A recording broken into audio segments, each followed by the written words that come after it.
weighing in the cars before the race was a quite difficult matter for the different racing departments. Every company naturally had difficulty in getting their cars just under the limit of 750 kilos. And not all cars of the same type weighed the same. There was a difference, say, of 10 to 15 pounds.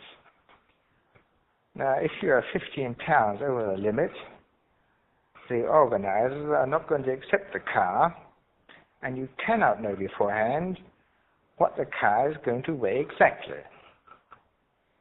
Also, not all scales weigh exactly the same weight.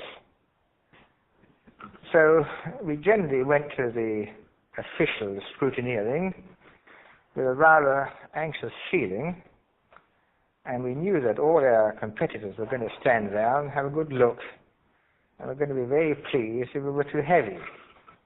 On one occasion, one of the cars was too heavy, and the only possibility we found in that moment was to scratch off the paint, which was white at that time, and which had rather thick coating to make the panels look nice and even. We had to scrape all this nice paint off, which had cost a lot of money, a lot of time, and had to expose the blank aluminium. We got off quite a lot of pounds, and the car was inside the limits. And from that time on, our cars weren't painted anymore, and they had this well-known aluminum color. Now, if you had won a race, sometimes you had to prove your car was inside the limits, because the competitors and maybe the racing organizers weren't quite sure that after scrutineering you hadn't put something into your car. Of course, it would have been possible, if you were too heavy, to take out some gears and only have the first gear in and leave without the other gears, and for the race naturally to put them in again. So they weren't never quite certain. So sometimes you had to prove after you had won a race that the car wasn't too heavy.